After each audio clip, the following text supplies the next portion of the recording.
Here are some fun facts about Attlas Moth. The Attlas Moth, Attacus atlas, actually doesn't have a mouth to eat, so it can only survive for a few days after reaching adulthood. Its main purpose in life is reproduction.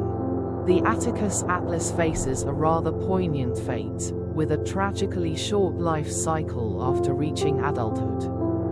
Lacking the ability to feed, it survives solely on stored fat reserves and lives only for a few days following metamorphosis.